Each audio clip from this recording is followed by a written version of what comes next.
Şu anda Fisherman's Bahçı'na yani balıkçılar tabyasına geldik. Burası şu anda bulunduğumuz yer değil ama birazdan yukarı çıkacağız. O taraftan Budapeşte'nin çok güzel manzarası görülüyor. Seninkisi biraz daha şey oldu kanal. İşte şehir şehir gezip kestane görüp şaşıran kadının maceralarına döndü.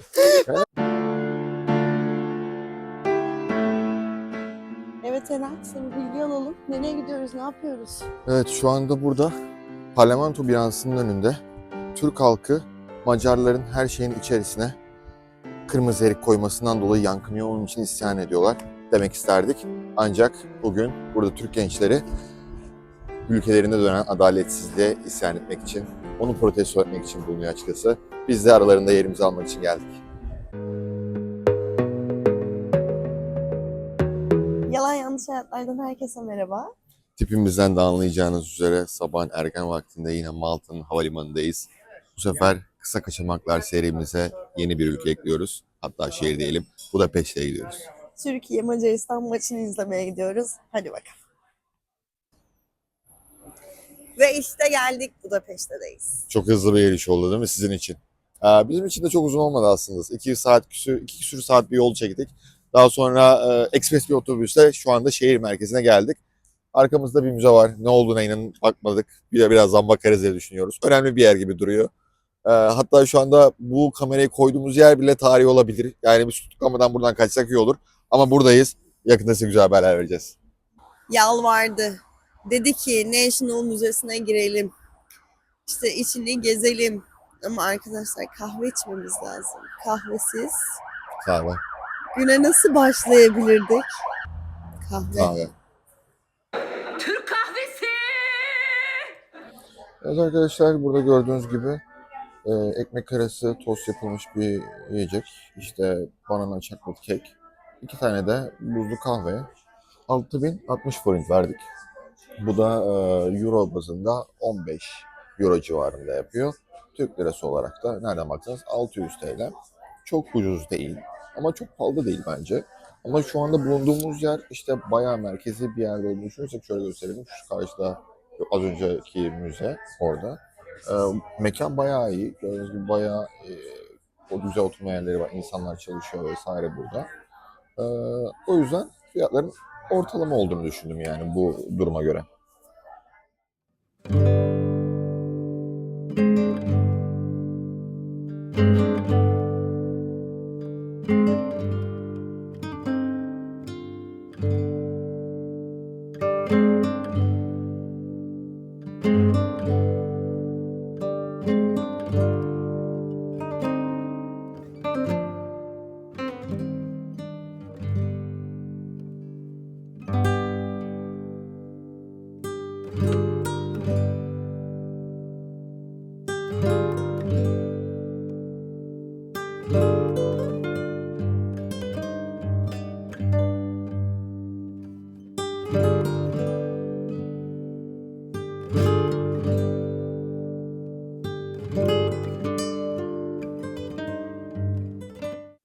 Eren'le mimari seviyoruz ya. Yani mimar olmamış olabiliriz.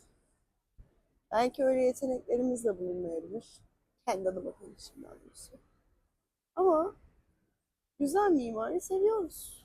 Yani bizim açıkçası gezilerimizin en büyük parçası sokak sokak böyle gezip oradaki evleri vesaire, binaları, tarihi yerleri görmek.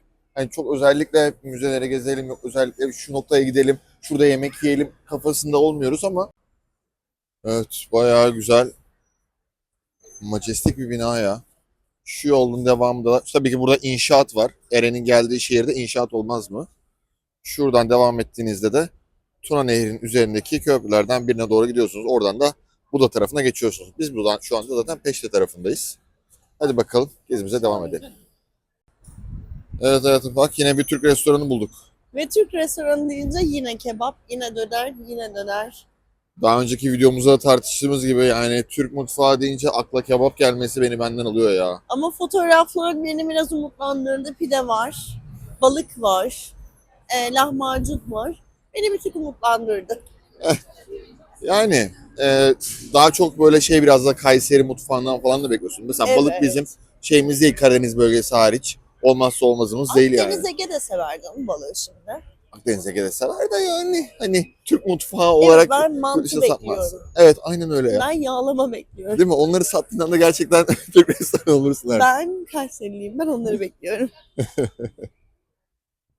Geleceğimiz Matilda Otel. Burada TFF yetkilileriyle konuşmaya geldik. Bilet almak için. Burada tabii ki Türklerin çoğunlukta olduğu bir yerde düşünen adam. Bu ülke ne zaman düzelecek? Bilmiyorum. Bir gün düzelecek mi dostum? Evet Eren Su da düşünüyor. Bakalım. Seçim diyorlar. Ön seçim diyorlar. Bakacağız artık. Bir yol bulunur be. Evet, Tuna Nehri'nin kenarlarına doğru geldik. Şurada bir vinç var. Bize Malta'yı hiç özletmiyor. Şuradan köprüyle beraber Buda tarafına geçiyorsunuz. Sonra bir ara gulaş da deneyeceğiz. Gerçi Evet. ben yiyemem ama sen yersin. Evet. Macaristan'ın iki şeyi meşhur. Birisi gulaş, diğeri de neydi aşkım? Gulaş sosyalizmi. Evet. Nasıl bir şey peki bu gulaş sosyalizmi? Böyle tam sosyalizmimsi bir şey. Böyle çok da sosyalist de değil de ılımlı sosyalist. Böyle şey, ılık sosyalist. Ilık sosyalizmini de buranın meşhur olduğunu öğrendiğimize göre yolumuza devam edelim. Bir Tuna Nehri'nin kenarına doğru gidelim. Bakalım akıyor muymuş, akmıyor muymuş. Ben yıllar önce Budapeşte'ye gelmeyi hiç sevmemiştim. Böyle saçma sapan bir hostelde kalmak üzereydik. İşte çok da hatırlamıyorum, galiba 2015 senesiydi. Hatta Eren'le ilk flörtleşmeye başladığımız zamanlarda, şu an bu bilgileri de ondan gizli veriyorum. Ama niyeyse böyle Budapeşte'yi pek sevmemiştim ve hiç de bir şey hatırlamıyorum Budapeşte'ye dair. Sevmeyince demek ki böyle oluyormuş. Galiba bir Buda Kalesi'nin olduğu kısımları hatırlıyorum. Yukarıya çıkmak biraz zoruma gitmişti. Onu hatırlıyorum. Şimdi bakalım bu seferki tecrübemiz nasıl olacak? Göreceğiz. Orada da bir adet Ereniko. Ne yapıyorsunuz Eren Bey? Neyin neresi olduğunu öğrenmeye çalışıyorum ya. Ney neresi? Bu ne köprüsüymüş, öteki köprü ne köprüsü, şu karşıdaki anıt neymiş onları öğrenmeye çalışıyorum. Genel kültür işte. Kültürlendin mi? Tam olarak sayılamaz çünkü çoğu Macarca yazıyor burada. Mesela şöyle göster. Küçük bak tepede bir şey var. Orası altında şelale varmış aslında. Şu anda su akmıyor ama anladığım kadarıyla. Ha. Orası Gelert Tepe Şelalesi olarak geçiyor. Burada Erzsebet Köprüsü diyor. Kaza varmış hatta şu an trafik var biraz. İleride mesela sağ tarafta başka bir köprü var. Orası Zincir Köprü olarak geçiyor. Aynen öyle. Öyle Tuna'nın üzerinde birçok köprü var. Tekneleri gösterdim mi? Tekneler bayağı uzun ya. Bayağı buradan yardırıp gidiyorlar. Yemek falan da yiyorlar galiba. Ama Tuna Nehri ile ilgili bir anekdotum var. O kokuyor burası. Abi Yani burası biraz lağım kokuyor. ya büyük ihtimalle şehrin atıklarının bir kısmı Tuna Nehri'ne bırakıldığı için burası biraz sıkıntılı.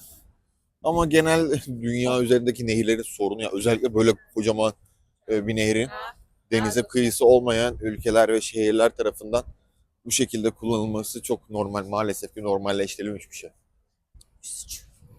Ama en azından nehrin akıyor olduğunu görmek iç rahatlatıcı. Levne Marşı'nda bizi kandırdılar yıllarca. Akmam dedi. Ya ben de buraya gerçekten doğaüstü bir olay görmeye gelmiştim açıkçası. Ama yokmuş, normal akıyor bu arkadaşlar. Kalmayın böyle şeyler.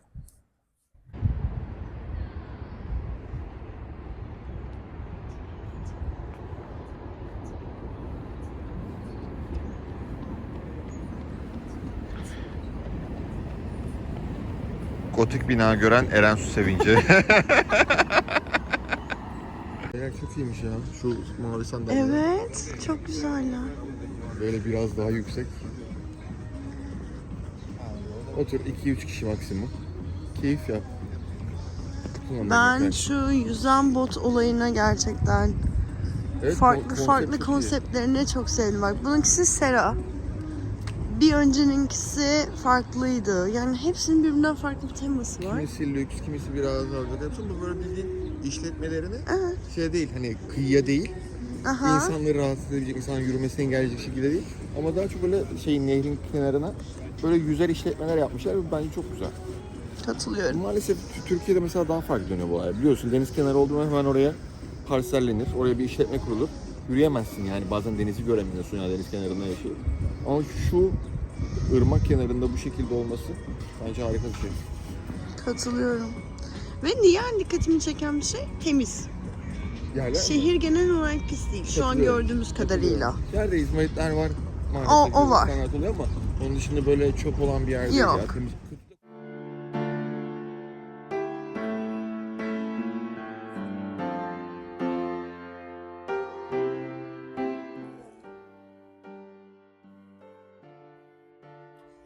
Evet, hepimizin bildiği gibi 2. Dünya Savaşı zamanında Yahudileri hedef alan Nazi, Yahudileri buraya diziyor ve kurşuna dizmek üzere ayakkabılarını da çıkarmalarını istiyor. Çünkü kurşun değersiz ama ayakkabılar o dönem onlardan daha değerli ve ayakkabılar yağmalanabilir. O zaman ölüp giden insanların hatırasını yaşatmak, onlar adına konuşmak için de 2005 yılında bu anıt yapılıyor. Şimdiki durumlara baktığımız zaman gönül ister ki hiç savaşlar olmasın. Zamanında acılar çekmiş olan bir millet kimseye acılar yaşatmasın. Umuyorum ki tüm dünyada artık gerçekten barışın yaşandığı, hiçbir yerde hiçbir sebepten kanın dökülmediği günler görürüz. Bu da böyle hüzünlü bir anıt.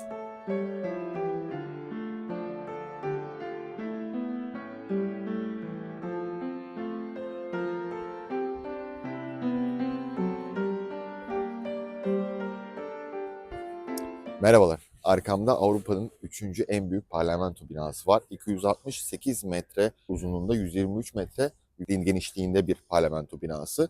1885 yılında başlanıyor, 1902 yılında tamamlanıyor. Ama tamamlandığını bir bakın kim görmüyor? Mimarı. Çünkü yaparken görme yetisini kaybediyor. Öyle bir detaylı, öyle güzel bir bina ki yani bunu anlayabilirsiniz. Hani bize derler ya işte bu kilimi, bu halıyı dokuyan kör oldu diye. Gerçekten şu binayı bu şekilde dokuyabilen adamın kör olması da çok normal. Burası krallığa karşı artık karar, yönetim halkındır diyerek inşa ediliyor. Büyüklüğü saraydan daha büyük. O da artık sizin zamanınız bitti, artık halkın zamanı diyerekten altın gibi halkın iradesi için altınla döşetilen bir parlamento binası burası.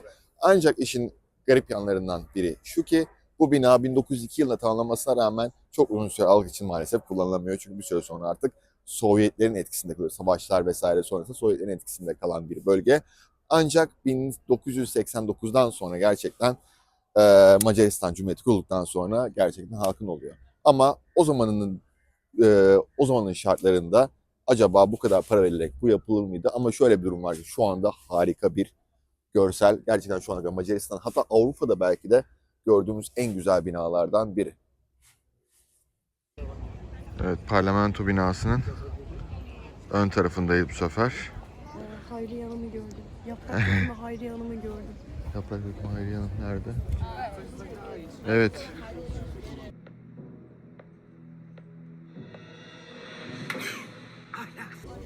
Hayriye Hanım. Burada başka bir inşaat var. Bir sürü vincimiz var yine. Malta'yı özetmeyen karelerde. Vol 2. Burası da böyle bir meydan. Kahve. Türk kahvesi. Erensu'nun da kahvesi geldi. Çıkıyor. Hadi o zaman bir gidip dinlenelim biraz. Biraz acıktık. Erensu'nun bir kahve krizi gelmişti zaten. Gidelim bir yerlere oturalım vesaire dedik. O sırada ne gördük? Lidl gördük. Dedik şöyle bir turlayalım. Abi içeriden bir koku geldi. O bakery tarafından, pastane tarafından. Garip garip şeyler aldık. Şimdi bunları deneyeceğiz. Şöyle göstereyim. Sonrasında yanına daha önce görmediğimiz farklı içeceklerden aldık. Şöyle bir Fuse Tea varmış. Şöyle bir Capi Lemonade var. Oturduk bir parka banka.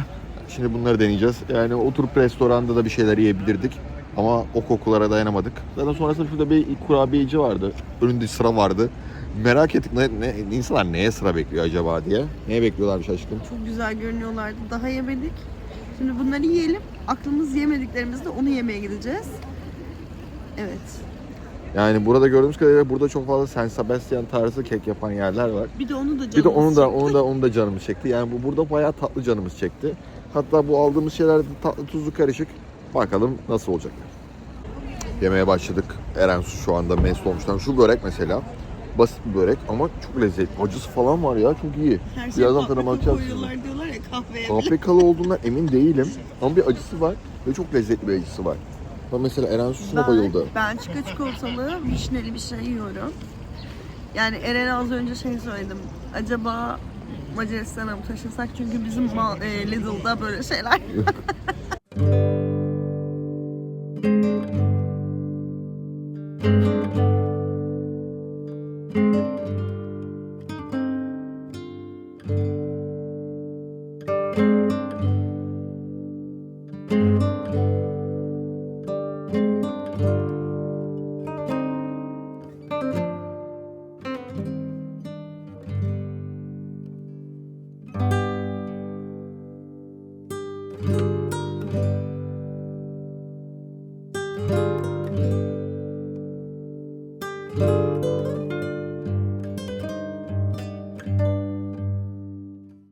Konaklayacağımız yere geldik. Şöyle bir avlusu var. Şöyle daireler. Eski bir bina. Gördüğünüz gibi asansörümüz de maşallah. Son model. Tertemiz. Bakalım neyle karşılaşacağız apartmanın içinde. Hadi bakalım. Bakalım o da nasılmış. Açtım daha bakmadım içine. Fena durmuyor bak. Temiz en azından. Aynen. Şöyle temiz bir oda, şöyle ufak bir mutfağı var. Şurada bir aynamız var. Ondan sonra burası neymiş bakalım. Şöyle bir banyosu var. Şöyle. Şurası duş tarafı. Yeterli abi, ne olacak ya. Şu bayağı uyguna tuttuk aslında biz burayı, değil mi? 90 euro muydu? 80 euro muydu? Gece için 80 euro. 2 gece için 80 euro verdik.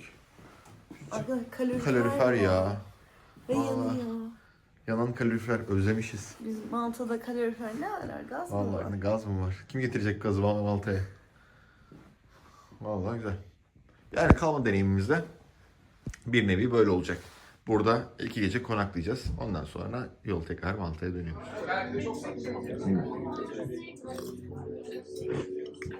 Tadı güzel. Bildiğin et çorbası gibi. Parçalayınca daha da belli olur ama şeyden yapılıyor bu. Beef'in yanaklarından yapılıyor. Beef chips'ten yapılıyor. Sonra bakalım. Ama bence şu anda güzel. Sen tadına bak bakayım. Bakacağım. Evet hayatım. Bak bakalım tadına, nasıl, beğeniyor musun? Bunun içinde beri var. Benim var. Evet. Oo, iyiymiş. Kudüs usulüymüş. Bilmiyorum nasıl bir şey. Nasıl? Berila çok iyi bir dokunuş olmuş. Ha. Beriler olmasa yavan bir çorba olur. Böyle şekerli bir çorba. Ama beriler çok iyi bir dokunuş olmuş. Yani bir tatlı ekşi bir çorba. Tam benim sevdiğim. Tam senin tarz. sevdiğin tarz. Süper. Afiyet olsun bir tanem. Evet. Bu tavuklu mantı. Hayır, tavuklu mantı değil. Egg dumplings ama. Dumplings mantı. Mantı da. Bak tavuk Evet, tavuğu burada. ayrıca getirmişler. Şu ekşi peynir.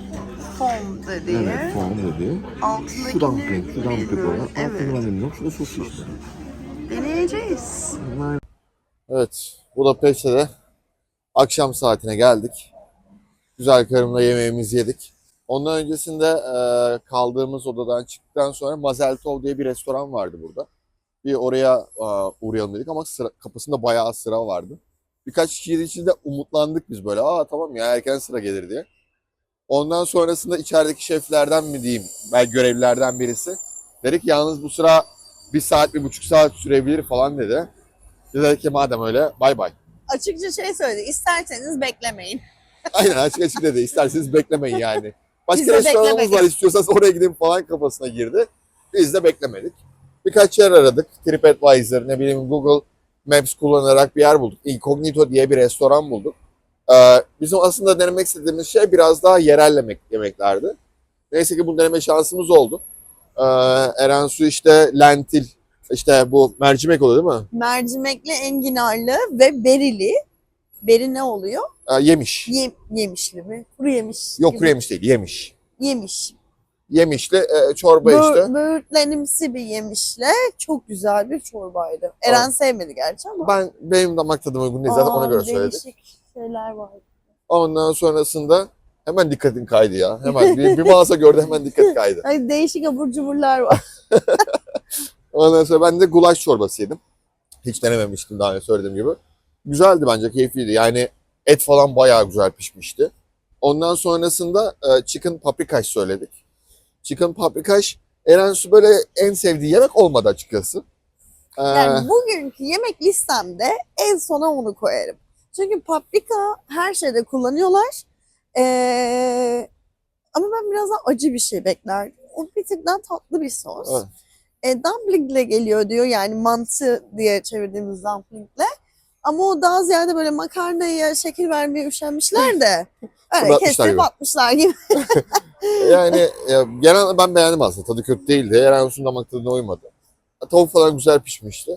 Yani yerel lezzetler denedik. Ben çok yedik. Ne kadar para ödedik abi? 40 euro. 40 euro. 40 euro tuttu. Keş ödediğimiz için %10 indirim yapıldı. Öyle söyleyeyim. Ama iki kişiye çok güzel doyduk. Ee, Yani çok fazla yer var. Çok fazla seçenek var. Restoran var. Budapeşte'de gerçekten çok büyük, güzel bir şehir. Ama dediğim gibi çok böyle popüler olan yerlerde sıra beklemeniz gerekebiliyor. Ya Şu da anda önden rezervasyon yapmak Aynen. gerekiyor bu yüzden. Sıra mesela beklememek Mazel için. Tov için bugün ve yarın rezervasyon yoktu. Yani kapısında da sıra oluyordu. Bakalım şimdi bir yürüyüş yapıyoruz. Şöyle caddelerde. Bakalım neler göreceğiz bugün.